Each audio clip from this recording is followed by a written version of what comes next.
Você está bem? Você acredita que é possível prosperar em Jesus? Você acredita que prosperidade não é uma palavra proibida para os filhos de Deus? Agora, você acredita também que é possível que aquilo que o mundo diz para nós que é prosperidade pode estar inversamente proporcional ao que o céu diz para nós que é prosperidade? Quantos querem aprender o que para Jesus é prosperidade? Quantos querem desejar o que Jesus deseja para a sua vida? Então vamos juntos falar um pouco sobre esse assunto tão importante para a nossa vida como povo de Deus. Eu queria que você lesse comigo. Você pode ligar a sua Bíblia ou abri-la aí, ou conectar também pelo que vai ser projetado no telão, em João 10, nos versos de 9 a 11. A palavra diz o seguinte: eu sou a porta, quem entra por mim será salvo. Ele entrará, ele sairá e encontrará pastagem. O ladrão, ele vem apenas para roubar, para matar e para destruir. Aqui está falando de Jesus, eu vim para que vocês tenham vida e a tenha plenamente. Eu sou o bom pastor, e o bom pastor dá a sua morte pelas suas ovelhas. É isso que está escrito aí? Não, o bom pastor dá a sua vida pelas suas ovelhas. O que Jesus está querendo dizer para nós nesse versículo é que Ele não veio para que nós tivéssemos uma vida de derrota em derrota, uma vida de tristeza em tristeza, mas a plenitude da vida que há nele é o que Ele veio para oferecer para nós. Então Jesus não veio para que eu e você tivéssemos escassez, para que eu e você tivéssemos destruição, mas Ele veio para que em nós fosse formada e despertada a sua vida, a plenitude do Filho de Deus. Essa é a intenção de Jesus ao falar isso para nós, e o estilo de vida que Ele fala aqui é vida abundante. Abundante, essa palavra é muito importante porque não é uma vida comum, uma vida tradicional, ou uma vida que você pode encontrar dentro de qualquer filosofia ou estilo, mas é uma vida que superabunda, ou tem mais do que o necessário de tudo aquilo que o céu deposita sobre a nossa disponibilidade. O que Jesus está falando para nós é: em Jesus nós podemos ter mais do que o necessário de tudo aquilo que o céu tem para a nossa vida. Por quê? Porque o conceito de prosperidade em Jesus é um conceito onde a nossa vida tem equilíbrio de tudo que o céu deposita sobre nós e em sobra para poder oferecermos essa vida a outra pessoa. Nada do que o céu deposita sobre a mim e sobre a sua vida tem como fim somente a nossa vida, mas é algo que vem diretamente dos céus, passa por nós e precisa transbordar até a vida do outro. Então, ser próspero para Jesus é receber tudo que Jesus oferece, aplicar no seu coração e ser consciente de que ser próspero é transferir para a vida do outro. Então, prosperidade, abundância, superabundância significa uma vida plena da alegria por saber que Jesus é exatamente tudo que nós e o que os nossos irmãos precisam. Não tem a ver diretamente com uma vida financeira que supere as nossas expectativas. Na verdade, prosperar para nós é conseguir chegar a um lugar onde nós vivemos sob a aprovação de Jesus naquilo onde a gente deposita a nossa vida, o nosso tempo e os nossos recursos. Então, prosperar não tem a ver com a quantidade ou com a facilidade que você tem para acumular dinheiro. Prosperar tem a ver com o quão aprovados são as decisões que você toma pelo céu, de onde você vai investir a sua vida, o seu tempo e os seus recursos. Isso é prosperar segundo o padrão bíblico. Adquirir riquezas é completamente inferior à visão do céu do que é prosperar de verdade. Adquirir riquezas é uma área da nossa vida, e a plenitude de Cristo para a nossa vida, ela é para todas as áreas da nossa vida. Prosperidade é crescer de maneira equilibrada nas esferas emocional, espiritual, relacional, missional e também na esfera material. É um equilíbrio de crescimento, e muitas vezes para que nós cresçamos na nossa vida emocional, a gente vai precisar baixar um pouco a nossa intenção de crescer na material. Muitas vezes, algum deslize que nós estamos tendo, algum desafio na vida emocional, também pode estar ligado ao fato da gente negligenciar o equilíbrio na vida material. Então não é uma coisa ou a outra coisa, são ambas as coisas. Eu preciso pedir a Jesus que me ensine a prosperar de maneira equilibrada, me tornando um servo de Deus com emoções equilibradas, com relacionamentos saudáveis, com uma vida financeira estabilizada e com um senso de missão, ou para que eu estou aqui nessa terra. Uma vida focada em apenas adquirir recursos ou prosperar apenas na área financeira da vida é uma vida pequena demais para ser vivida. Jesus não te colocaria na terra com o único objetivo de ter uma conta financeira ou uma conta bancária gorda. Ele nos trouxe até aqui para revelarmos o seu reino, a sua glória, e isso passa por equilíbrio. Então eu queria compartilhar nessa noite sobre 4 pilares para que a gente desenvolva uma vida próspera em todas as áreas. 4 pilares básicos, e o primeiro deles, que eu gostaria de falar com você, é sobre fugir da procrastinação. Por quê? Procrastinação é quando a gente sempre adia. Você já deve ter ouvido falar muito isso. Quantos aqui já fizeram parte do ciclo do CR? Então você já descobriu, a maioria já fez parte, você já descobriu que procrastinar é quando eu sempre empurro uma coisa para o momento seguinte, é quando eu sempre adio uma decisão que eu preciso tomar, é quando eu sempre vou estar colocando no futuro uma solução que ele não vai alcançar. Por quê? Tem coisas na nossa vida que partem de decisões que a gente precisa tomar agora, no presente.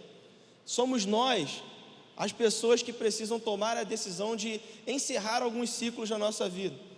Procrastinação é quando a gente coloca na responsabilidade de um tempo que ainda não chegou, a responsabilidade de resolver algo que nós precisamos resolver. O futuro não vai resolver nada, nós precisamos decidir resolver o que está mal resolvido na nossa vida. Quando nós procrastinamos ou quando nós adiamos decisões que a gente precisa tomar, é como se a gente estivesse dizendo para Deus que o tempo dele não é bom o suficiente, que você pode dar uma ajuda para que as coisas aconteçam de uma forma mais adequada. Além disso, a procrastinação não é só um mau hábito que é vencido com uma rotina mais elaborada. Disciplina faz parte da vitória sobre a procrastinação, mas a procrastinação é um pecado que impede a gente de avançar. E procrastinação só é vencido com arrependimento e confissão, como todos os outros pecados. Então, em nome de Jesus, eu espero que esses 4 pilares que nós vamos compartilhar hoje aqui à noite sejam ferramentas ou sejam chaves espirituais que vai nos ajudar, através do Espírito Santo de Deus, a entender locais onde nós estamos estagnados pela procrastinação e vencermos para uma vida abundante em Jesus Cristo. Você acredita nisso? Então, o primeiro pilar que eu queria compartilhar com você é: decida mudar a sua maneira de pensar. Tudo começa aqui, na mente. Decida mudar a sua maneira de pensar. Em 2 Coríntios 5,15, a palavra diz o seguinte: de modo que, se alguém está em Cristo, ele é uma nova criatura. As coisas antigas já passaram, e eis que tudo se fez novo. Ainda em Romanos 12, a palavra diz o seguinte: não se moldem aos padrões deste mundo, mas transformem-se pela renovação da sua mente, para que provem qual seja a boa, perfeita e agradável vontade de Deus. O que nós esperamos da nossa vida, o que nós pedimos a Deus, não é isso? Que nós desfrutemos dessa vontade boa, perfeita e agradável dele. O que o apóstolo Paulo está dizendo para mim e para você é: essa vontade que nós desejamos viver de Deus manifesta na nossa vida, ela parte de uma decisão que é de não pensar de acordo com os padrões que o mundo nos empurra a pensar. Ali naquele texto de Coríntios 5 que nós lemos, é como se Paulo, é tão importante para Paulo, que até mesmo em outras cartas, como por exemplo em Colossenses, ele diz que se alguém está em Cristo, esse alguém é uma nova criatura e ela tem que viver de forma nova. Em Colossenses ele diz de uma forma diferente. Em Colossenses 3 ele diz o seguinte: ele dá uma lista de coisas que nós devemos abandonar: impureza, idolatria, imoralidade sexual. Ele dá uma lista de coisas que nós devemos abandonar e fazer morrer. E aí depois ele fala mais ou menos assim para aquele povo, ele fala: olha, eu conheço vocês de quando vocês eram pessoas sem o Cristo vivo, Mas hoje vocês conheceram Jesus e vocês estão se despindo daquelas vestes antigas, de modo que agora vocês estão se vestindo com as vestes de Cristo. Então, vivam de maneira compatível, não do estilo de vida que vocês abandonaram, mas da vida verdadeira que está em Cristo Jesus. Porque se você está em Cristo, você é uma nova pessoa. Você tem que pensar de maneira diferente. Antes o seu pensamento era: eu aglutino um monte de informações que o mundo me dá, trago para mim o que é mais relevante e passo a viver baseado numa filosofia que eu adquira para a minha vida. Mas agora você abandonou esse estilo de vida e se vestiu de Jesus. Então agora eu parto de uma perspectiva que a primeira e mais importante opinião sobre como eu vou conduzir a minha vida não está no telejornal, mas está na verdade do pão vivo que desceu do céu. Eu já passo a me alimentar não mais do noticiário exclusivamente, mas eu passo a me alimentar das verdades celestiais do céu para a terra. Porque se nós formos olhar apenas para o que o mundo tem a dizer, você pode ligar o seu telejornal, é uma coleção de desgraças e de perspectivas negativas. Então eu não deixo de assistir o que o noticiário fala, mas eu assisto o noticiário clamando ao céu por uma resposta do céu para a terra. Eu não sou um termômetro que apenas recebo informação e devolvo para o mundo a informação de quanto o mundo está ruim, mas eu sou um termostato. Eu recebo do céu informações e capacidades para administrar as informações que chegam para a minha vida e de maneira próspera trazer soluções para os problemas terrenos. Você não é um agente de reclamação, é um agente de reconciliação com o Senhor Jesus na terra. A mente do ser humano é como se ela fosse um jardim. Se nós plantamos pensamentos negativos, se nós plantamos filosofias humanas, nós colheremos frutos amargos e azedos. Não adianta, essa é de fato a lei da semeadura. Se você planta lá uma sementinha de café, não vai nascer uva, vai nascer café. O fruto é equivalente à semente que a gente planta.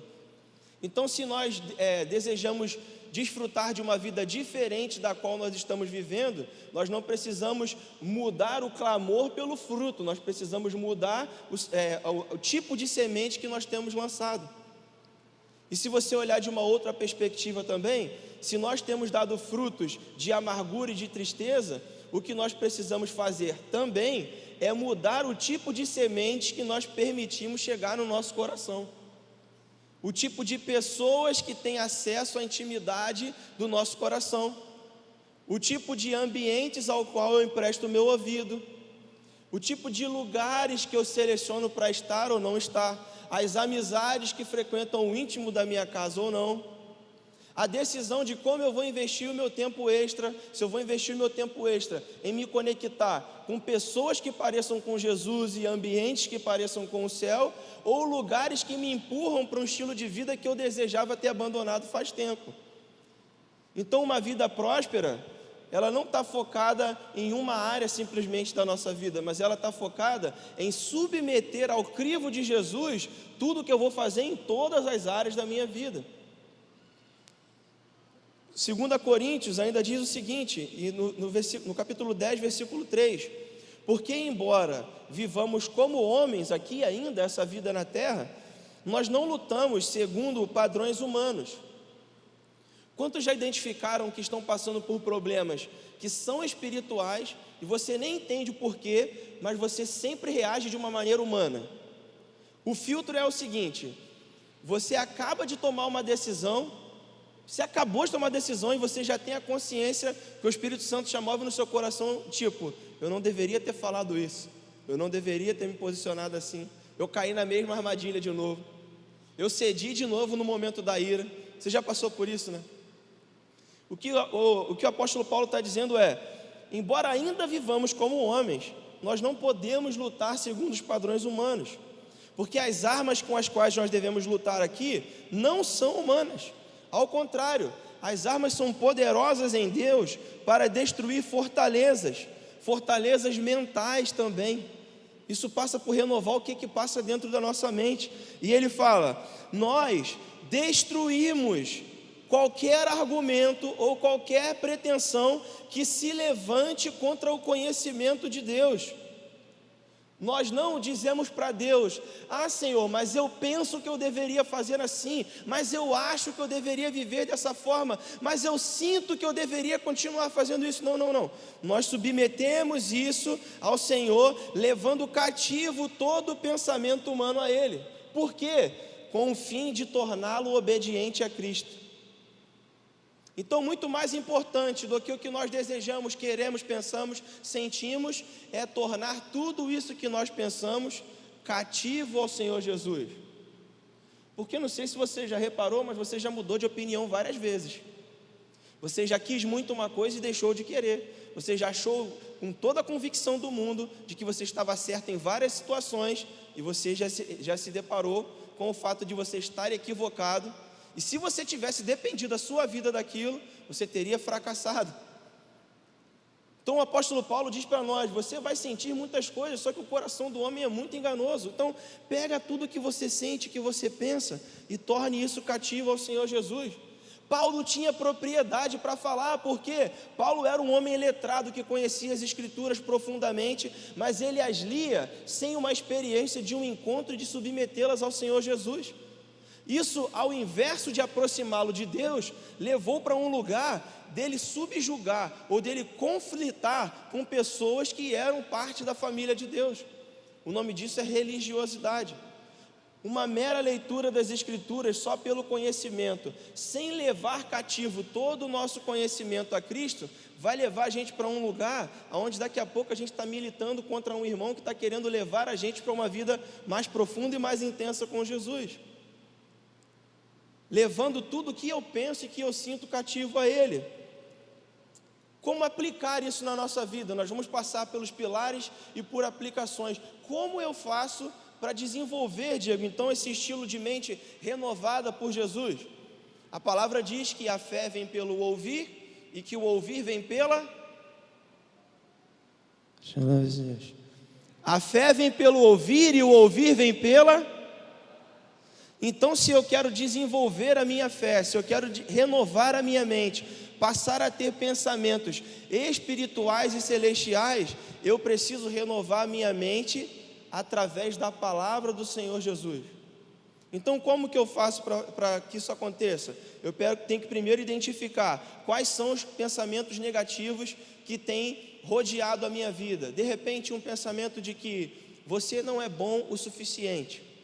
Você não é capaz de tocar esse negócio. Você vai ser mais alguém que vai terminar esse casamento traindo a sua esposa, porque em todos os casamentos da sua família foi assim. Você não é uma pessoa confiável, porque você sempre no final acaba decepcionando as pessoas. Quantos já ouviram vozes assim? Não investe nisso não comece essa faculdade não, porque se você começar essa faculdade, você vai parar na metade. Quando eu fui começar o curso de Direito, eu ouvi essa voz, e essa voz dizia para mim assim: você só tem 4 anos de pensão para receber, e você sabe que você não vai passar de primeira. Então você vai desperdiçar um dinheiro que você podia ter investido em outra coisa, para um curso que você não vai terminar. Eu ouvi essa voz, mas mesmo assim, eu fui lá e me matriculei e concluí, e comecei a estudar. Na metade do curso, eu ouvi um chamado do Senhor para eu mudar de faculdade, para eu ir para teologia. E eu não perguntei para ninguém, eu fui lá e me inscrevi na Unigran Rio, lá para fazer teologia. E aí, quando eu comecei a fazer teologia na Unigran Rio, veio aquela voz na minha cabeça assim: eu te falei que você ia desperdiçar aquele recurso quando você começou. Mais um pensamento negativo. Só que, perceba como era sutil o toque do diabo. Ele só não queria falar para mim com todas as letras que ele não queria que eu concluísse o curso de teologia, porque aquilo tinha a ver com o que Jesus me chamou para fazer. Então era mais fácil ele plantar uma dúvida e me descredibilizar para mim mesmo, para que eu me sentisse um incapaz. Quando eu cheguei perto de acreditar nessa voz, um dia, você não, talvez, quantos são novos aqui? Tá? Menos de um ano aqui. Você não vai lembrar, mas talvez aqui nesse pedacinho aqui era uma cantina, né? E a gente ficava sentado aqui depois do culto comendo salgado da Jusileide ali. E num desses dias a gente estava sentado ali e eu tinha pouquíssima intimidade ainda com um paizão, e eu sentei ali com ele, falei: pastor, posso falar com o senhor? E ele falou: senta aqui e tal. E aí eu comecei a abrir meu coração para ele. Falei que eu tinha feito direito, tinha parado no 6º período, que eu tinha me matriculado por conta própria no IP, na Unigran Rio. E ele falou assim: eu acredito que Deus pode ter um chamado para a sua vida. E isso tá, eu nunca esqueci essa palavra que ele falou. Mas o que vai confirmar se ele tem um chamado ou não para a sua vida é o valor que você vai dar ao chamado que ele está te fazendo. Então você não diz isso falando para mim, você diz isso concluindo o seu curso. Aí ele pegou, eu lembro, um panfleto que abria em 4 pedaços assim, e ele deu na minha mão e falou assim: ó, tem um QR Code aí, você escaneia esse QR Code, assiste uma aula e depois a gente conversa de novo. Como bom ansioso, eu cheguei em casa, assisti uma aula de Cristologia no IP, e eu parei a aula na metade, entrei na plataforma da Unigran Rio, cancelei a minha matrícula e me inscrevi no IP. Aí depois eu falei: pô, não sei nem se era isso que o senhor queria, mas eu me inscrevi no IP e vou começar. Aconteceu muita coisa para tentar fazer eu parar. Eu tive que parar durante um tempo por causa de curso do trabalho, e aquela voz veio de novo na minha mente. Aconteceu de eu ter que parar em um período, porque eu era servidor público e começou a atrasar o salário, mas quando eu pude voltar, eu voltei. E aí eu comecei a ouvir vozes de: você não é organizado, você não é disciplinado, pensamentos negativos também. E aí o que eu fiz? Eu lutei contra eles. Eu me lembro de pelo menos uma centena de vezes onde eu tinha, durante a madrugada, tinha divisões de quarto de hora em que ficava 30 minutos um acordado, 30 minutos o outro dormindo. E os 30 minutos que eu tinha para dormir, eu ficava dentro do carro no trabalho, com o celular segurando na mão, ouvindo a aula do seminário até que eu pudesse concluir. Eu lembro de eu voltando de trem, porque eu não tinha dinheiro para botar gasolina no carro, e se eu apresentasse a minha carteira, eu vinha de graça, eu vinha no trem, ouvindo o seminário, ouvindo ali. E para honra e glória de Deus, eu consegui concluir ele no ano passado. Mas por quê?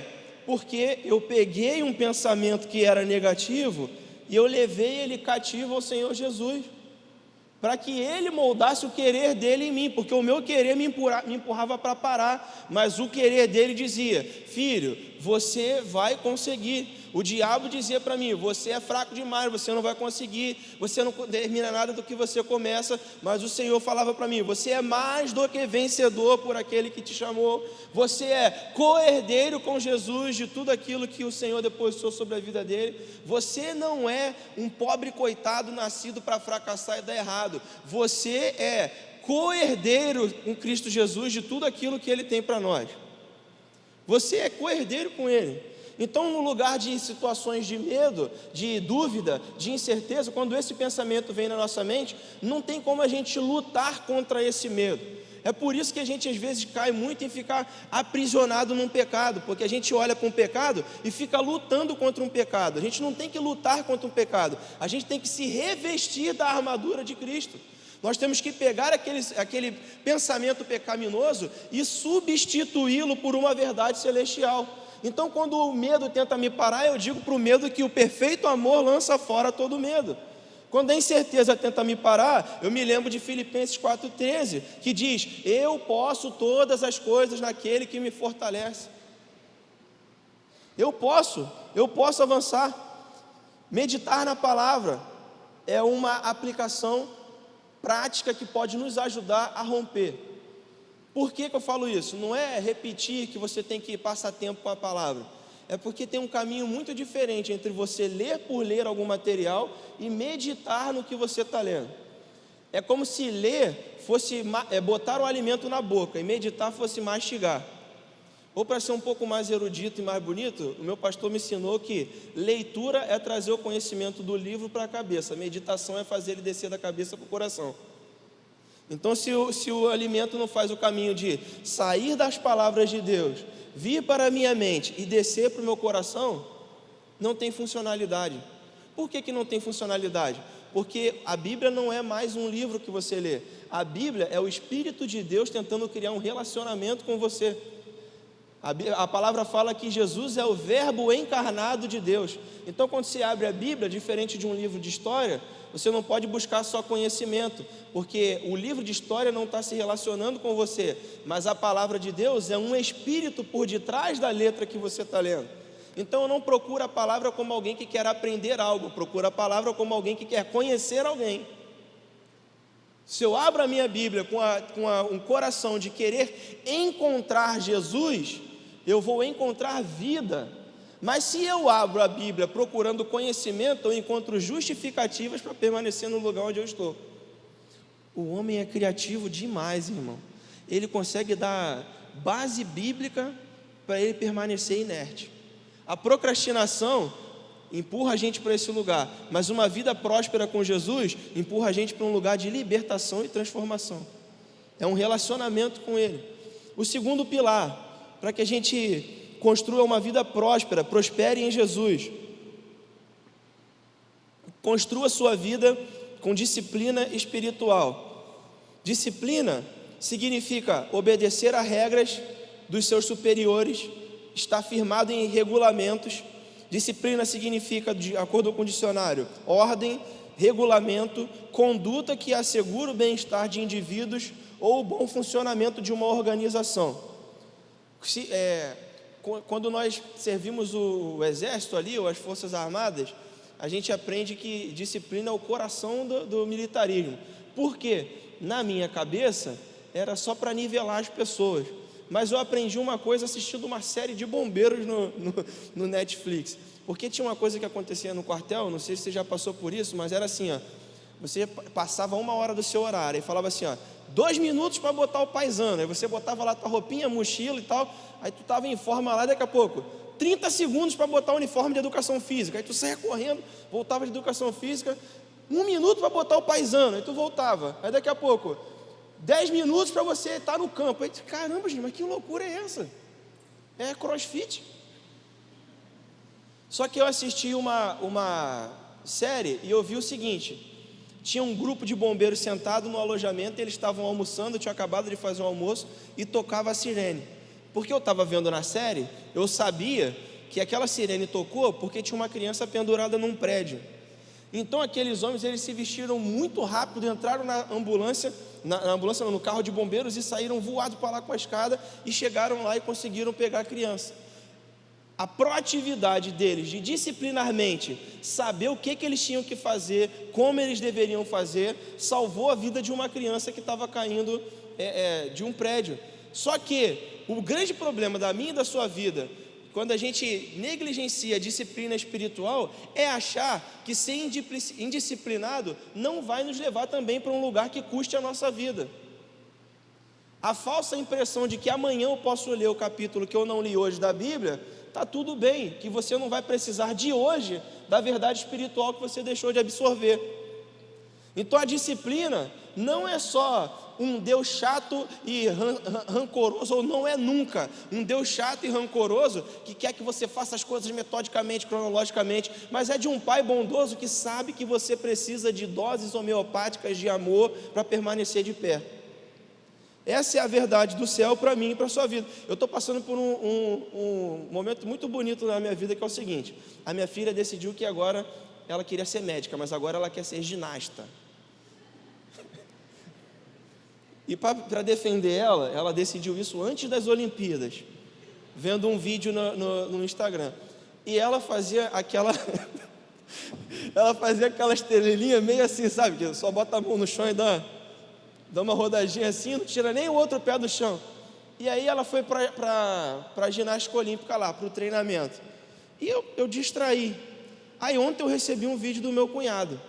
Aí o meu cunhado falou assim, ele fazia a narração, e aí vai entrar agora a ginasta olímpica, Elisa Siqueira, e tal, ela vai parar agora um duplo estrelinha e tal. Aí ela vem, se apresenta, levanta as mãos e dá tipo um mortal para frente e 2 estrelinhas uma atrás da outra. Ela, pera, que agora tem com 3.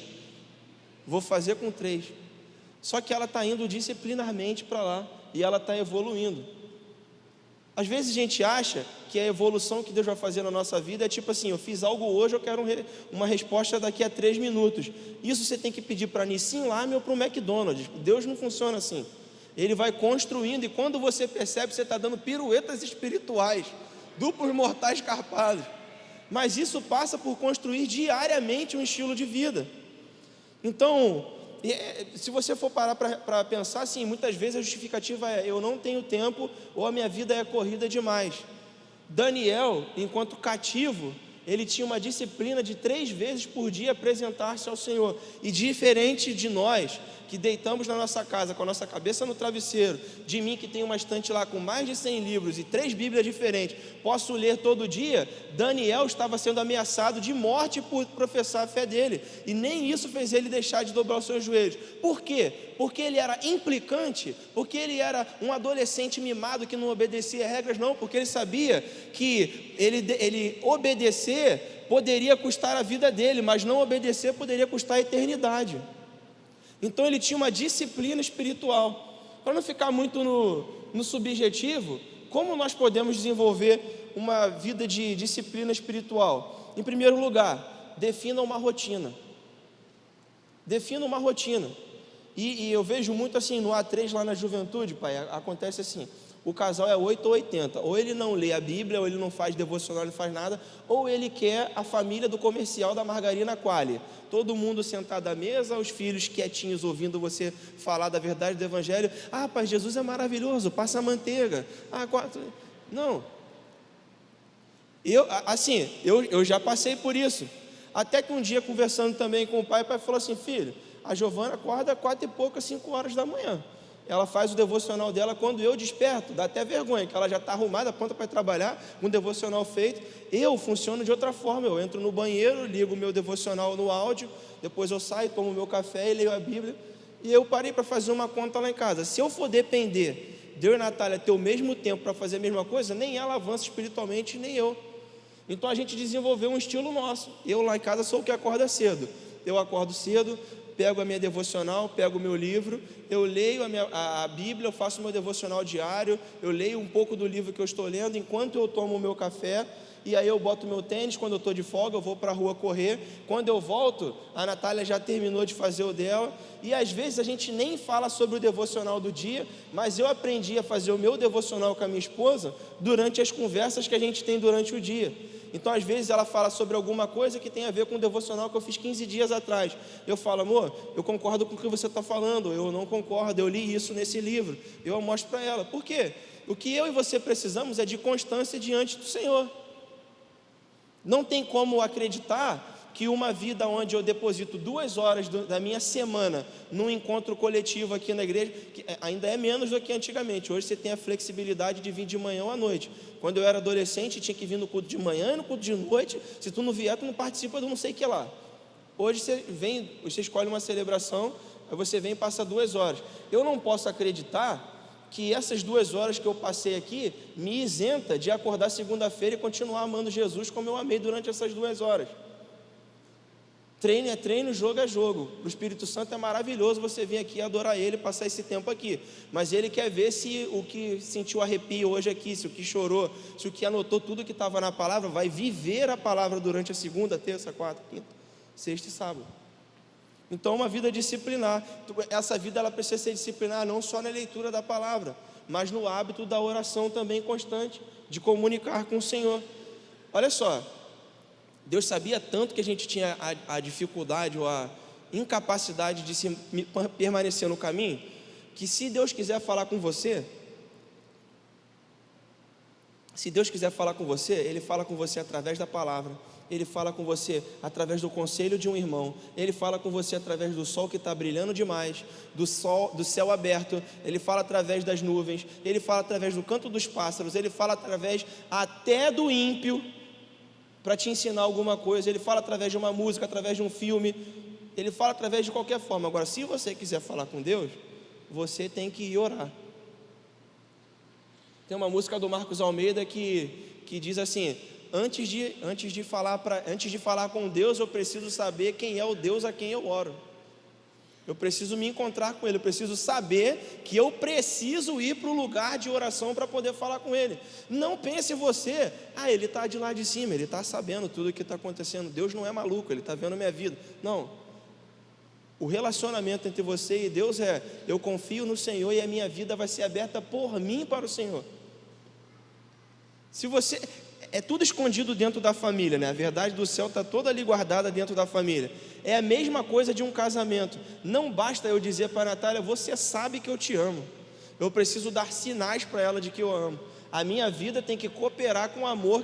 Quando eu falo assim, eu te amo, ele pode ser totalmente vazio de significado, ou ele pode ser muito profundo. A mesma palavra, eu te amo, depende muito mais da vida que eu proporciono para ela, do que da palavra que saiu da minha boca naquela hora. Então, eu te amo pode significar tudo ou pode significar nada. Senhor, tu és santo e eu adoro o Senhor, o Senhor é tudo para mim. Pode significar tudo ou pode não significar nada. Depende de quem é você, de como nós vivemos no intervalo entre um eu te amo e outro. É o que vai balizar a verdade para o Senhor. Então, crie o hábito de ler a Bíblia, crie o hábito de ler bons livros, de assistir programas ou ministrações que aproxime você de Jesus. Crie o hábito de ter uma rotina de oração e, muito mais importante também, crie o hábito de ter parceiros em oração. Crie o hábito de ter intercessores, ou seja vulnerável para poder se conectar com pessoas que estão comprometidas com a sua vitória em oração. Que é outra mentira do diabo, você acreditar que quando alguém fere você, você tem que trancar a sua vida e não abrir mais ela para ninguém. Quando alguém nos fere, é só sinal de que a gente colocou expectativa na pessoa errada. A nossa expectativa tem que estar em Jesus. Assim, as pessoas a quem nós confidenciamos a nossa intimidade precisam vir de um conselho de Jesus. Você não peca por ser vulnerável para alguém, você peca por ser vulnerável para quem Jesus não te falou que deveria ser. Foi programado para ser assim. A sua restauração passa por uma vida entregue ao Senhor de dependência, mas passa pelo relacionamento com os santos também. Passa por confidenciar e chamar para parceria pessoas que se parecem com Jesus. Então, se você tem algum problema com a palavra discipulador, tenha um amigo, tenha um irmão de oração, tenha alguém que se parece mais com Jesus do que com você. Tenha alguém que esteja comprometido com esse sucesso. Mais uma aplicação prática desse pilar. Tenha o hábito de prestar contas da sua vida para alguém. Tenha o hábito de não ser isolado, de não ser uma ilha. Prestar contas da sua vida para alguém. Não sei, talvez é um líder de grupo, uma pessoa que você confia, um pastor ou um amigo muito mais maduro na fé, mas preste conta da sua vida para alguém. Por quê? Se for alguém de Deus, inspirador, que está a um passo à frente da sua vida na caminhada, essa pessoa vai ter uma visão neutra e vai te ajudar a balizar a sua vida por verdades espirituais. Não é uma invenção da nossa cabeça. A palavra diz que o próprio Jesus prestava contas a Deus constantemente dos seus passos. Você vai ver Jesus fazendo sinais, milagres e maravilhas, ensinando as boas novas do Evangelho, mas durante todas essas etapas você vai ver, e Jesus se retirou para um tempo de oração, no qual ele prestava contas a Deus. No final da sua vida, antes de entregar sua vida por nós, a palavra fala que Jesus foi até Deus em oração e disse: Senhor, aqui estão os 12, qual o Senhor me confiou, a missão foi cumprida, nenhum deles se perdeu. Jesus estava prestando contas do que o Senhor tinha dito para ele fazer na terra. Então, se ele, que é a nossa fonte de inspiração, verdade, caminho, vida, se ele, que é a nossa única referência, prestava contas dos seus passos, por que nós podemos andar igual ilhas isoladas por aí e achar que a gente vai acertar? Quem sabe da minha vida sou eu. Eu não tenho que ficar dando satisfação para pastor, eu não tenho que ficar dando satisfação para líder, eu sei quem banca minhas contas sou eu. No dia que fulano pagar minhas contas, fulano não paga minhas contas, eu prefiro bem mais que o Senhor me dê capacidade de eu mesmo honrar as minhas contas e saber que alguém está pagando um preço de joelhos e oração por mim, do que deixar de falar de algo sobre a minha vida porque alguém não está me bancando financeiramente. Não é sobre isso. A gente está falando sobre pessoas que vão se comprometer em oração, em pagar o preço, fazendo jejuns e votos espirituais, para que você alcance a plenitude em Cristo. É esse tipo de gente que eu estou falando. Não estou falando sobre um tipo de gente que quer sugar. Amém? Fez sentido? Um terceiro pilar. Se nós queremos desenvolver uma prosperidade verdadeira em Cristo, nós precisamos viver por fé e viver em ação. Viver por fé e em ação.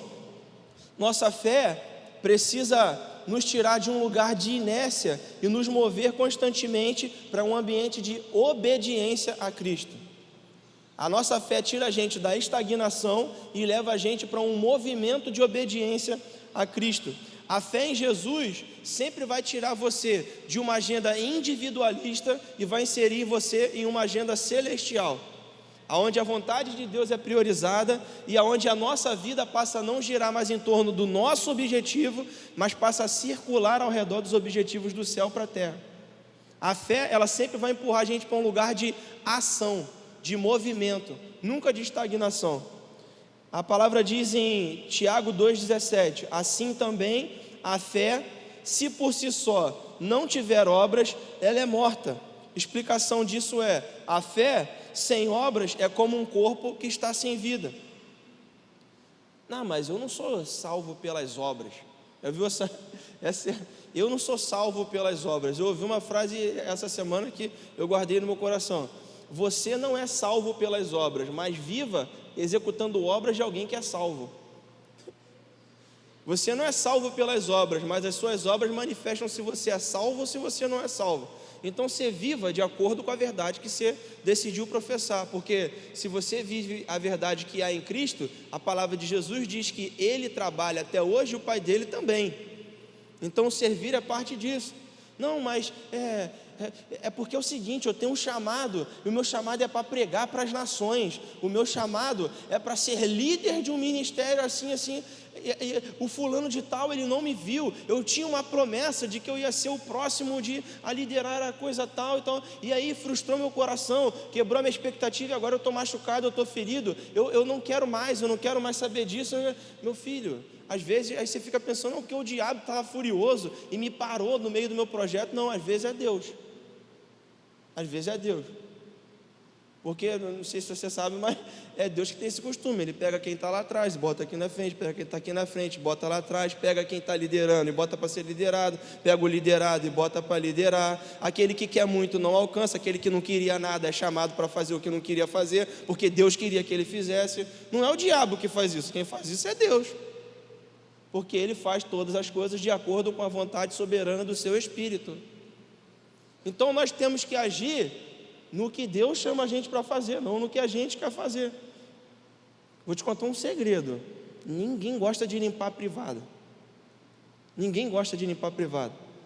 Mas se não tiver um irmão que se levante e fale assim: eu vou dedicar 1 hora do meu dia para fazer uma higiene no banheiro, para que alguém que não conhece a Cristo chegue aqui e receba um banheiro honroso, limpo e cheiroso para ele, a pessoa chega aqui e o que vai ser mais marcante para ela é o cheiro de urina que tinha no banheiro. Então nós nos dedicamos a fazer não as obras que nós queremos fazer, mas as que o Senhor nos envia a fazer, até que é o que Ele quer que a gente faça combine com o que a gente gostaria de estar fazendo ou não, porque Ele simplesmente também pode não querer o que você quer. E às vezes a gente acha que algo está nos prendendo de viver, ou alguém está nos prendendo de viver uma obra ou um chamado que nós modelamos como perfeito, e isso está acontecendo por um erro de uma outra pessoa, e é simplesmente o Senhor dizendo para a gente que nós não somos maduros o suficiente para ter o que a gente deseja. Então a fé em Jesus passa por colocar o pé no chão que o próprio Jesus calçou, porque quando Ele coloca o chão, Ele banca o destino. Agora, quando eu escolho o chão onde eu quero pisar, eu é que vou descrever o destino que eu estou indo. A salvação, ela não vem pelas obras, mas a nossa vida precisa produzir obras daquele que a salva. Prosperidade para o mundo é conseguir lugares de destaque, conseguir lugares onde eu conseguir me tornar melhor do que os outros que estão abaixo de mim. Prosperidade para o céu é alcançar um lugar onde eu consigo ser muito melhor do que o que era ontem em Jesus, para que eu não seja melhor do que o meu irmão, mas que eu me torne alguém melhor para o meu irmão. Para o mundo, prosperar é se tornar o melhor onde você está. Para o céu, prosperar é se tornar o melhor para onde você está. Um quer superioridade em relação aos outros, o outro quer que você vença os seus próprios limites para que você se torne melhor para os outros. Pode parecer a mesma coisa, mas o coração é diferente. O alvo de Jesus é reconciliar o perdido. O alvo do mundo é afastar aqueles que o mundo diz que são fracos. Você venceu porque você é bom, você é resultado dos seus efeitos. Para o céu não, para o céu é: meu filho, eu vou te fazer vencer para que você seja uma mão estendida para resgatar o perdido. O objetivo é totalmente diferente. E como eu posso colocar isso em prática? Primeiro de tudo, mapeia na sua cabeça quais são os seus objetivos de vida. Quais são os seus sonhos? O que estava parado aí? O que estava bloqueado por uma palavra da mente anterior à de Cristo? Quais são os seus objetivos? Qual é o seu foco? Aonde você está querendo chegar com a sua vida? Qual é o sonho que o Senhor colocou no seu coração? E aí, não fique como aquela pessoa que recebe uma palavra profética e acha que já está vivendo ela. Alguém tem uma visão com você que você vai se tornar um diretor da empresa. Você chega amanhã na empresa, o cara é estoquista e chega achando que é o diretor executivo, CEO. Já chega dando... Não. Quando o céu nos mostra uma imagem do futuro, é como se o Senhor estivesse nos inspirando a nos tornarmos aquela pessoa do futuro. Mas a visão que o céu dá para nós do futuro não é quem nós somos hoje, é quem Deus quer que nós nos tornemos para acessar aquele lugar. Então a sua missão não é já achar que está tudo resolvido, mas é se comprometer a se tornar quem Deus viu que você podia se tornar. Então olha para o seu sonho, olha para o seu objetivo, particione eles em etapas. Assisti um podcast em que uma menina fez uma pergunta, a menina fez a pergunta assim para o missionário estava na África, e o missionário adora, o sonho é para a África. Aí ela pergunta para o cara assim, o cara estava no Iraque, há 2 anos e tal, e ela fala, não, é que eu tenho um chamado, e eu quero ir servir ao Senhor na África, porque na África não sei o quê, e falou um monte de história lá. Aí perguntou para o cara assim, o que eu preciso ter para ser um missionário na África? Imagina ela respondendo, tem uma vida de oração, então não sei o quê. Ele falou assim, divide o seu sonho em algumas etapas e vai conquistando eles em Jesus e celebrando. Primeira pergunta que eu tenho para te fazer, sabes falar o inglês fluentemente? Não sabe? Não. Você tem habilitação de carro? Não. Você tem habilitação de moto? Não. Você já leu a Bíblia uma vez inteira, pelo menos? Eu estou terminando, vou ler esse ano. Então, filha, não vai não, que você vai ser um peso para aquela nação. Você vai ter que ficar dependendo de gente para te deslocar, para te trazer, vai depender de alguém que sabe a Bíblia para poder ensinar no teu lugar, você vai depender de um tradutor, então você vai para lá atrapalhar o que Deus está fazendo lá. Fica aqui, tira a sua habilitação, aprende a falar inglês, seja relevante onde você está, depois você vai para lá. Isso não é um desestímulo, é o seguinte, cara, você quer ser o melhor na sua empresa, você quer ser um diretor executivo na sua empresa, comprometa-se com os processos, seja o melhor na função onde você está primeiro, aprenda o seu serviço, se dedique em amor naquele trabalho. O que o diretor executivo precisa? Ele precisa dessa formação, ele precisa desse MBA, vai para a faculdade, senta na cadeira, estuda, se submete a professores, obedece os seus superiores. E não é obedecer se você concordar com o que eles estão falando. Segue o teu plano na tua carreira, honra a Deus em todos os postos onde você estiver, e talvez, pela graça de Deus, você alcance aquele lugar. Agora, comprometa-se em agir, a não só sonhar. Sonhadores são aqueles que têm grandes ideias. O Senhor não está à procura só de sonhadores, Ele está à procura de sonhadores que realizam. E quem realiza não é quem fica parado no sonho, quem realiza é quem marca as etapas até chegar no seu sonho e celebra toda a pequena conquista. Glória a Deus porque eu terminei o ensino médio que estava me prendendo. Glória a Deus porque eu fiz aquele supletivo e eu acabei, eu estou com o diploma na mão, está aqui. Glória a Deus que eu não sabia falar nada, agora eu sei falar verbo to be, pelo menos ali. Glória a Deus, eu sei que agora que table é mesa. Glória a Deus por isso. Glória a Deus porque eu iniciei aquele curso. Ontem eu e Guilherme fomos almoçar num lugar com as nossas famílias, e aí a gente estava lá, um lugar onde, muito legal, no interior de Xerém, e um cara humilde pra caramba, um lugar humilde, chão de terra pisado, e aí o cara chegou lá, abraçou o Guilherme, e o Guilherme, poxa, você tinha falado que ia abrir uma expansão em Tinguá, não vai acontecer, o que houve? Aí ele falou assim, não cara, Deus me chamou e eu me matriculei no curso de Direito, terminando o primeiro período. Cara de calça desfiada, chapéu de capial, eu vou fazer Direito e o Senhor está me chamando para a área jurídica. Foi ou não foi, Guilherme? Glória a Deus, o cara estava lá feliz, Guilherme, eu tinha que te contar, terminei o primeiro período.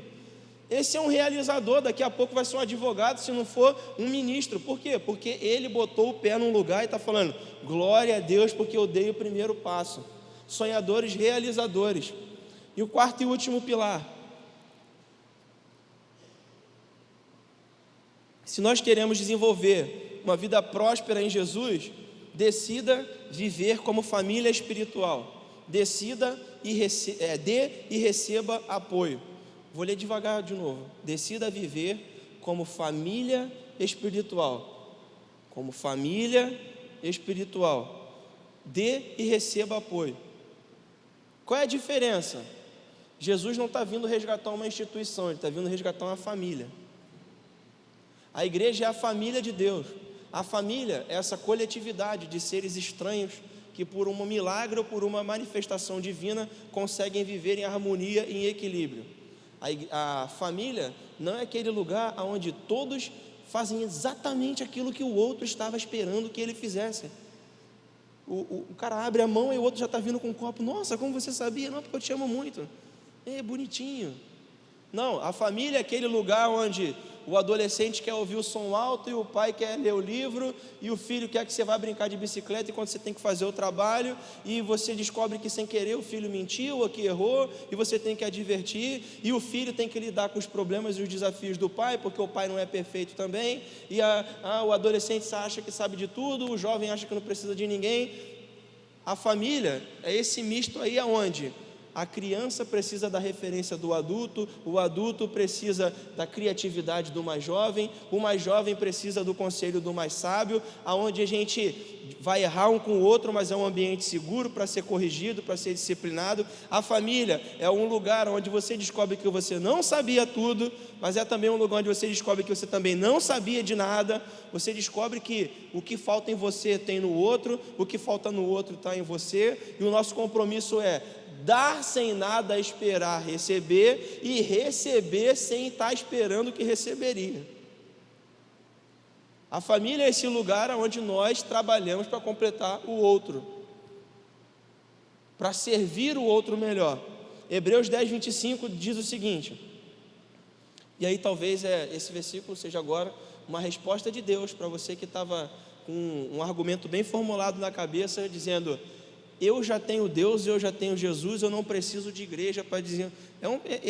Por mais que você pense que isso é criativo, esse é um pensamento, é um espírito que já paira sobre o mundo há muito tempo, de achar que é possível ter uma vida plena em Jesus fora do seu corpo, que é a igreja. A palavra diz que, em Hebreus 10, 25, e aí que soe como música para os nossos ouvidos: não deixemos de nos congregar como é costume de alguns, mas anime-nos uns aos outros, e tanto mais quanto vemos se aproximar aquele dia. Não deixemos de congregar como é costume de alguns, mas anime-nos uns aos outros, e tanto mais quanto vemos se aproximar aquele dia. Aqui é uma verdade simples e espiritual que nós temos que administrar e tratar em nossos corações. Eu posso ler isso aqui e falar: eu não concordo. Pause. Até aí é legítimo. Eu não concordo. O que diferencia os homens dos meninos é o que nós vamos fazer com o que nós não concordamos. Que acreditamos que a Bíblia é a palavra de Deus, totalmente inspirada por Deus. Acreditamos que ela é inerrante, não precisa como um aplicativo de atualizações. Então, se nós acreditamos nisso, lide com as suas incoerências. Pega o que você não concorda, submete esse pensamento cativo a Cristo e fala: Jesus, eu vou obedecer discordando até que eu concorde. Ou eu posso passar a vida toda não concordando e eu simplesmente vou te obedecer, porque importa que Ele cresça e eu diminua. Eu não estou aqui para ser senhor da minha razão, eu estou aqui para que o Senhor seja senhor da minha razão. A comunidade cristã, como nós já falamos, é uma família espiritual, onde podemos encontrar apoio, encorajamento e crescimento espiritual. A família de Deus não é um clube, porque um clube você cancela a sua assinatura e muda para outro. Não é academia que, se o equipamento estiver ruim, você muda para outra academia. Família você não escolhe, família você é plantado. Árvores não escolhem o lugar onde elas são plantadas, é o agricultor que lança a semente. Nós somos como se fossem... Salmo 1, que eu li no início, ele diz o seguinte: aqueles que meditam na palavra do Senhor são como árvores plantadas em beira de ribeiros. Quando elas crescem, no tempo certo elas dão o seu fruto. Uma árvore, que somos nós, que a palavra está dizendo ali, somos plantados em uma família espiritual, nós não temos o direito de escolher onde nós vamos ser plantados por Jesus, mas o que nós devemos é dar frutos. A missão da árvore não é escolher onde ela vai ser plantada, é o Senhor que escolhe onde vai plantar. Você pisa em vários locais, em um lugar você pisa e o Senhor fala, é aqui que é a sua casa. A sua missão não é ficar pulando de galho em galho enquanto as pessoas façam tudo que você concorde. A sua missão é, uma vez que o Senhor me plantou aqui, eu estou aqui para no tempo certo dar fruto. E o estilo de fruto o Senhor também nos ensinou, frutos permanentes. Muitos frutos e frutos permanentes. Então, ao invés de elaborar uma lista de críticas, nós temos que pedir ao Senhor que solidifique as nossas raízes, para que no tempo certo, o nosso fruto seja a solução para o nosso questionamento. E não que nós sejamos desculpas, ou que nós murmuremos, para que justifiquemos a nossa ida para um outro lugar. Que essa mudança repentina, várias vezes, de lugar em lugar, não é um sinal de atitude e de desbravamento, é um sinal de covardia e falta de compromisso. Porque aqueles que estão comprometidos, eles se tornam parte da solução. Aqueles que não têm comprometimento e fidelidade, eles voam. Não estou falando que todo mundo que muda de igreja de um lugar para outro está em pecado. O que eu estou falando é, existem motivos legítimos que te deixam sair de um lugar para uma família espiritual para outra. Abuso espiritual, pecado que você não concorda, pecado que a Bíblia fala que é pecado e as pessoas querem viver em pecado, fazendo algo que você não concorda. Uma visão que você enxerga, uma visão espiritual do que você quer viver espiritualmente para a sua família, uma visão que não colabora com o que a palavra de Deus fala. Isso é um motivo que justifica. Agora, a parede é preta, a música é não sei o quê, é que eu gosto mais de worship, e aqui toca Renascer. Peraí. Nós precisamos viver como família, onde todos se completam. Jesus, e aqui eu queria só finalizar esse princípio falando algo muito importante, que é uma verdade que eu tento trazer para a minha vida, eu queria que você trouxesse para a sua também. Repita comigo, por favor. Mais alto. Eu não sou a igreja. Nós somos a igreja. Filho de Deus. Jesus não está vindo te buscar. Repete comigo. Jesus não está vindo me buscar. Jesus está vindo buscar a sua noiva. Então é bom que a gente faça parte dela. Que Jesus não vai vir buscar a sua noiva fazendo pescarias aí dos que, não, aquele ali ele está desgarrado, mas aquele ali é fita meu. Não, ele está vindo buscar um povo. Ele está vindo buscar a sua igreja. Então, abrace essa verdade espiritual, traga ela para a sua vida. Escolha um lugar, pode ser aqui ou não, pode ser em outro lugar. Escolha um lugar onde o Senhor confirme no teu coração que é uma família segura para se pertencer, que é parte da família de Deus. Procure essa igreja, mas não é um lugar onde você se sinta confortável a participar, é um lugar onde você se sinta desafiado a crescer. Porque deixa eu te contar um segredo, a maior parte das vezes, as coisas a que eu sou submetido aqui não são coisas que me deixam confortáveis, são coisas que me deixam desafiado. Mas hoje, depois de 9 anos estando aqui, eu posso dizer para você, não reconheço quem eu era 9 anos antes. E posso dizer para você porque eu faço o caminho, às vezes, de ir nos lugares e estar com as pessoas que eu estava há anos atrás e me relacionava há anos atrás. Elas são quem eu era 9 anos atrás, boa parte delas. Mas eu decidi estar num lugar, fazer parte de uma família que não está compromissada em me deixar confortável, está comprometida em me tornar mais parecido com Jesus. Então o que nós precisamos não é de conforto, é de desafio. Nós precisamos ser esticados. Intencionalmente, todos os exemplos que a Bíblia dá, não estar com o Senhor é como deitar num colchão de plumas não, é como ferro afia o ferro, é como prensar da uva, como esmagar da azeitona. Por quê? Não estamos comprometidos a sermos confortáveis onde somos, nós estamos querendo nos comprometer a nos tornarmos a imagem e semelhança daquele que nos criou. Então encontre uma igreja, um outro princípio que eu quero reforçar, lemos atrás, servir aos outros. Encontre maneiras aqui nessa família espiritual, se você fizer parte ou em outro lugar, de se comprometer a servir o próximo. Isso é bom, não é bom para o outro só, é bom para nós. Enquanto nós servimos, nós somos as mãos de Jesus na comunidade. Então é muito importante a gente sentar aqui e receber do serviço da adoração, receber do serviço da palavra, do serviço dos nossos irmãos que estão na mídia, na recepção. É muito bom, mas é muito bom também quando a gente consegue trocar uma telha de um irmão que estava precisando e que estava dando infiltração na casa dele. Quando a gente se voluntaria também para poder ajudar na limpeza do espaço gourmet. Quando nós mobilizamos um grupo para levar um irmão que precisa fazer um tratamento médico e ele não tem como ir para lá. Quando nós nos mobilizamos para ajudar alguém que perdeu o seu emprego e precisa quitar uma conta, e a gente ajuda a pagar a conta de luz juntos, cada um faz uma parte, servindo também com os nossos recursos, mas não é servir só com os nossos recursos, servir também. Mas procure uma forma de servir os seus irmãos, e eu queria deixar talvez aqui o que para mim foi o diferencial de eu estar vivendo uma nova estação na minha vida, que foi a decisão de participar de um grupo supéreo. Quando eu cheguei aqui na igreja, eu e a Natália, cara, nosso relacionamento estava péssimo. A gente estava no final do primeiro ano de casado, e diferente de algumas famílias que o primeiro ano de casado é tranquilo, o meu foi o tradicional, aquele ano de casado punk, vai ou racha.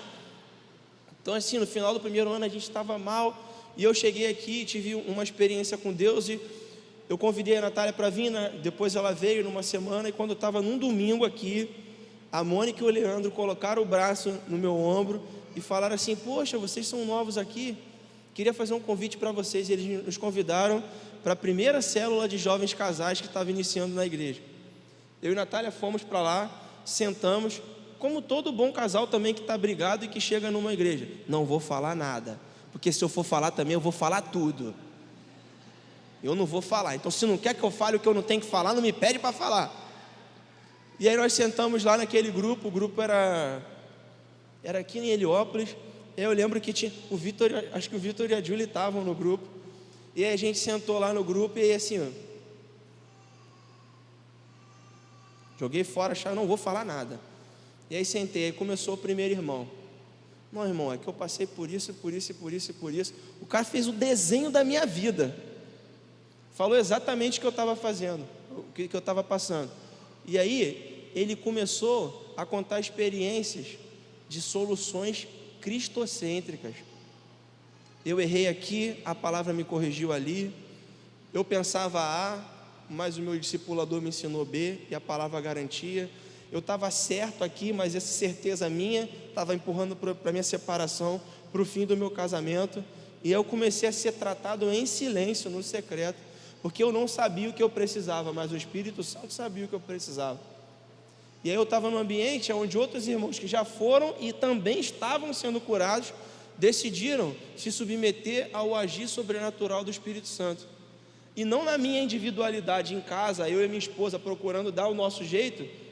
Não foi ali que eu encontrei a solução. Eu encontrei a solução no compartilhamento dos santos, sendo igreja aqui, sendo igreja nas casas. Então, em nome de Jesus, que nós não criemos para nós uma versão de igreja, mas que nós consigamos puxar para a nossa vida, ou trazer para a nossa vida aquilo que o Senhor Jesus diz que é a igreja. Fazer parte desse ajuntamento, fazer parte das igrejas nas casas, fazer parte do processo de discipulado do Senhor Jesus, porque eu acredito de verdade que esse é o ambiente que vai nos levar para uma vida próspera e vencedora em Jesus. Você acredita nisso? Feche seus olhos, por favor, onde você estiver agora.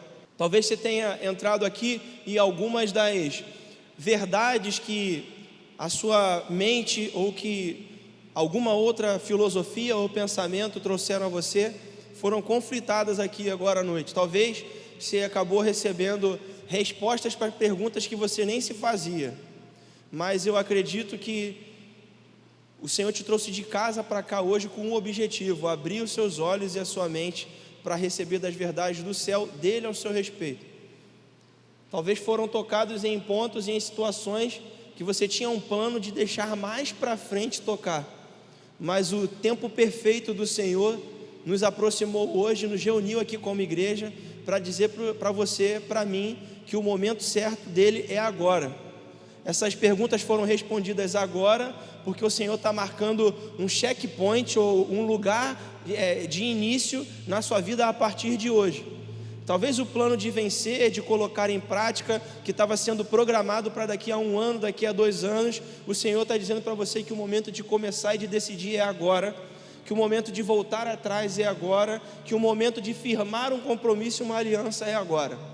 E o que garante isso não é a persuasão da nossa palavra, não é a capacidade que a gente tem de formular um argumento, mas é a submissão e a rendição ao toque de amor que você está sentindo agora. Talvez muito do que foi falado aqui já foi falado ao seu coração, mas hoje você sentiu que essa verdade foi dita em amor por alguém específico, e esse alguém é o Espírito Santo de Deus, é o Senhor Jesus tocando a sua vida nesse momento e dizendo: filho, eu estou com saudade, eu estou querendo construir um relacionamento profundo e verdadeiro com você. Talvez também venha na nossa mente a mentira de que nós temos muitas coisas para acertar, muitos problemas para resolver, fraquezas para vencer, pecados para vencer, para que eu possa me tornar alguém que seja merecedor desse amor. E a verdade de Jesus diz para nós que nunca seremos merecedores desse amor. Não é uma questão de merecimento, é uma questão de decisão. Ele decidiu te amar apesar de todas as suas falhas. Ele decidiu te amar apesar de todas as suas dificuldades, de todos os seus desafios. Ele decidiu que Ele venceria a cruz para te possibilitar perdão contra isso que você está lutando, desde antes de você decidir, porque Ele é um bom Pai, Ele é um Pai amoroso. E o convite que Ele está te fazendo agora não é um convite a se apresentar perfeito, mas é de se apresentar verdadeiramente nele, com a expectativa de que Ele é a resposta para os seus problemas. E talvez você tenha entrado aqui nessa noite sem nunca ter feito essa decisão, ou sem ter feito verdadeiramente essa decisão. Talvez você já tenha dito isso, mas não era verdadeiro por total no seu coração. E hoje você quer decidir de fato a ter uma vida nova em Jesus, a render-se completamente a Ele, a desenvolver um estilo de vida onde Jesus é o centro. Se você está aqui nessa noite, você quer decidir entregar a sua vida para Jesus verdadeiramente, por favor, levante a sua mão onde você está, eu queria te identificar. Você diz: Diego, eu decido entregar a minha vida a Jesus essa noite. Eu não preciso fazer nada de muito extraordinário, é uma decisão de levantar a minha mão e dizer: eu entrego, Senhor, eu entrego, os meus caminhos agora são seus, eu quero aprender, eu quero viver essa vida, eu quero o que o céu tem para mim. Se você decide por Jesus, por favor, só levante a sua mão alto para que eu possa te ver. Não é vergonha, não é exposição, é a decisão mais importante que a gente pode tomar na nossa vida, dizendo: eu decido por Jesus. Não importa quanto tempo nós estamos lutando, quanto que estamos lutando, não importa quanto sintamos que somos incapazes, Ele é a resposta, Ele é a salvação para o que a gente está lutando. Se você decide por Jesus, por favor, levante sua mão onde você está, para que eu possa te identificar. Glória a Deus pela sua vida lá atrás. Temos mais alguém? Dizendo: eu decido, é hoje que eu decido por Jesus. Por favor, levante bem alto para que eu te veja. Uma segunda decisão que eu queria te convidar a tomar. Talvez por decisões que tomamos na vida, nos vemos afastados, desconectados do Senhor. Nem percebemos, mas o tempo passou e nós estamos muito distantes. Mas hoje você sentiu um convite de Jesus para voltar, para se reaproximar, se reconectar a Ele. E você quer dizer sim, para retornar para Jesus. Se você está voltando para Jesus essa noite, por favor, levante a sua mão onde você está. Eu queria te identificar, para orar por você e com você. Levante bem alto para que eu te veja. Glória a Deus pela sua vida lá atrás, meu irmão. Dizendo: olha, Senhor, eu cansei de fazer as coisas do meu jeito, eu cansei de fazer da minha forma, eu cansei, esse resultado que eu estou alcançando está me levando para a destruição e para a morte. Eu preciso dessa vida abundante que o Senhor me ofereceu essa noite. Eu quero voltar para o Senhor, ou eu quero decidir pelo Senhor essa noite. Se você tomar uma dessa decisão, levanta a sua mão, por favor, para que eu te identifique. Nós não estamos com pressa. Por favor, levante a sua mão para que eu te identifique. Com coragem, com graça. Levante bem alto. Queria te fazer ainda um terceiro convite. Você que já tomou a decisão por Jesus e está vivendo essa estação linda na sua vida, de uma vida rendida a Ele, e você quer também decidir pelo batismo, você quer publicamente professar a sua fé, você quer demonstrar publicamente que você toma a decisão de morrer em Cristo para o seu velho homem e nascer para uma nova vida nele, você quer passar pelo batismo e decide por isso hoje, levante a sua mão para que a gente possa te identificar e te preparar para isso, dizendo: olha, chega de adiar essa decisão, eu vou decidir agora, eu quero me batizar. Por favor, levante sua mão alto para que eu te identifique. Você também pode ter decidido por Jesus hoje ou retornar hoje, quer fazer essa decisão, isso não te impede de ter decidido. Você pode levantar a mão bem alto para que eu te identifique. Podemos nos colocar de pé, por favor? Eu queria convidar os pais da criança lá atrás que levantou a sua mão e o meu amigo que decidiu ali, se você puder, venha até aqui à frente para que a gente possa orar juntos. Se você está aí do lado dele e já é membro da família, abraça ele, traz ele aqui, por favor, para que nós possamos orar juntos. Você pode aplaudir ao Senhor por essas duas vidas que decidiram? Aleluia. Glória a Deus.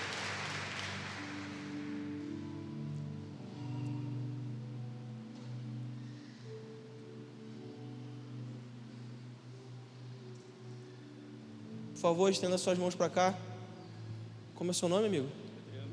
Parabéns, Adriano, pela melhor decisão que você podia tomar, de voltar para o Senhor.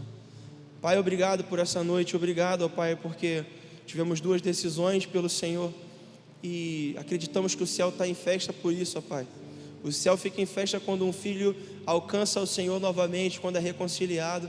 Então pedimos ao Senhor, Pai, que essa próxima estação na vida do Adriano, Pai, e da nossa outra criança que se decidiu, seja uma estação de plenitude no Espírito do Senhor, seja uma estação de aprofundamento no conhecimento do Senhor Jesus, que o amor do Senhor, Pai, alcance plenamente o coração deles e que eles passem a ser regidos agora pela verdade do céu a respeito da vida deles. Que Jesus seja o centro, ó Pai, dessa decisão, dessa escolha. Que Jesus seja o centro dessa nova fase. E que em nome de Jesus, ó Pai, eles sejam conectados com pessoas que se parecem com o Senhor e com lugares que se parecem com o céu. Que eles, ó Pai, sejam aproximados de ambientes que os reconciliem à verdade do céu a respeito deles. Nós profetizamos como igreja do Senhor os melhores dias e os melhores anos da vida deles, independente do que o passado apontava. Uma nova estação está por vir, uma estação da graça do Senhor. Em nome de Jesus, essa é a nossa oração. Amém e amém. Você pode aplaudir, querido?